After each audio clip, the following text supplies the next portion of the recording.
प्रजासत्ताक म्हणून ओळखला जातो.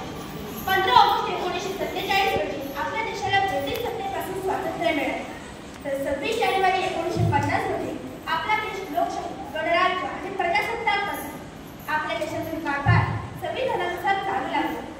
आज 26 जानेवारी आपला राष्ट्रीय सण आहे. आपल्या भारतीय लोकशाहीचा तो खऱ्या अर्थाने गौरव दिन आहे.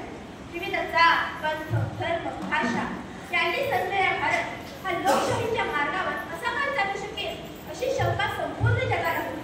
परंतु भारताने एक प्रगतशील, शक्तिशाली आणि धर्मनिरपेक्ष राष्ट्राची निर्मिती करून संपूर्ण जगाला एक आदर्श घालून दिलेला आहे.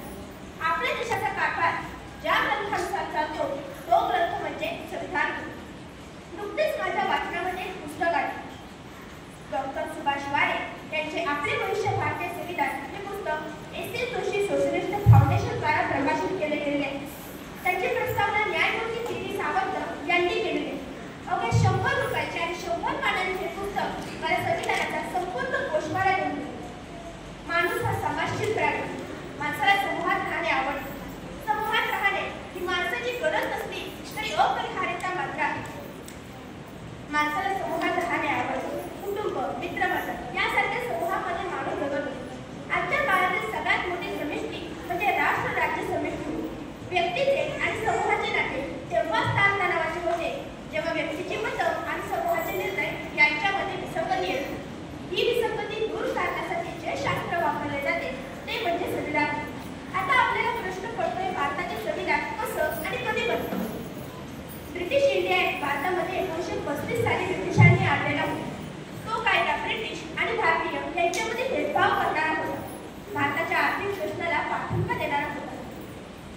तेव्हाच आपल्या भारतामध्ये कायद्याची संकल्पना दृढ झाली. ब्रिटिश आल्यापासून भारतीय नागरिक स्वतःचा भारतीय म्हणून विचार करायला सुरुवात झाली. ब्रिटिश येण्याच्या पूर्वीच्या भारतामधील परिस्थिती ही तर अत्यंत विदारक होती. त्यावेळेच्या भारतामध्ये राजे, रजवाडे, सरंजामदार यांचे राज्य होते.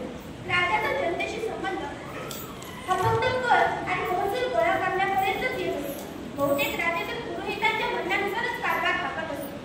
त्यामुळे राजाचा जनतेशी संबंध येणे ही तर गुलाबस्त बाब होती. त्याऐवजी संविधानाने आपल्याला भरपूर अधिकार दिलेले आहेत.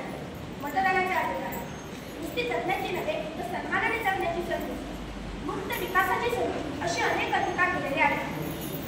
संविधान एकीकडे राज्य व्यवस्थेची अधिमान्यता प्रस्थापित करते आणि दुसरीकडे ही राज्य व्यवस्था बेलगाम आणि निरंकुश बनवून नागरिकांचे अधिकार हिरावून घेणारी करणार नाही याचीही अधिमान्यता प्रस्थापित करते. आता भारतामध्ये संविधानाने काय? भारतामध्ये या राजे रजवाडे यांचे राज्य होते. राजाचा जनतेशी संबंध नव्हता. आपले डॉक्टर बाबासाहेब आंबेडकर यांनी भारताचे संविधान तयार केले. 7,735 सूचना भारतीय नागरिकांकडून आल्या. त्यापैकी 2,473 सूचना ह्या डॉक्टर बाबासाहेब आंबेडकरांनी मान्य केल्या आणि कायद्याच्या भाषेमध्ये शब्दबद्ध केल्या. अलीकडे भारत माता की जय ही घोषणा देणे अथवा न देणे यावरती उलटसुलट चर्चा होऊन त्याचा संबंध राष्ट्रप्रेमाशी जोडला गेलेला होता. जर एखादी व्यक्ती कॉपी करून पास होत असेल, एखादी शिक्षिका ही गरेलट पगार घेऊन सुद्धा आपल्या शिकवण्याच्या कामाबाबत गंभीर नसेल, एखादा अधिकारी अत्यंत भ्रष्टाचार करून सुद्धा नागरिकांची कामे लवकर करत असेल आणि अशा सर्व व्यक्ती दररोज झोपण्यापूर्वी आणि झोपेतून उठल्यानंतर भारत माता की जय, वंदे मातरम अशा घोषणा देत असतील आणि ह्या सर्व व्यक्ती एवढेच केल्यामुळे राष्ट्रप्रेमी ठरतील काय? आपले राष्ट्रप्रेम हे आपल्या आदर्श नागरिकत्वातच सिद्ध झाले पाहिजे. आपण जर एक आदर्श नागरिक असू तर राष्ट्राच्या सर्व नागरिकांच्या मूलभूत कर्तव्यांचे पालन करत असू. जसे की संविधानाचे पालन करणे, त्यांचे आदर्श व संस्था यांचा आदर राखणे, राष्ट्रगीत, राष्ट्रध्वज याचा आदर राखणे, ज्यांच्यामुळे स्वातंत्र्य लढायला स्फूर्ती मिळाली अशा आदर्शांची जोपासना करून त्यांचे अनुसरण करणे, वैज्ञानिक दृष्टिकोन, शोधक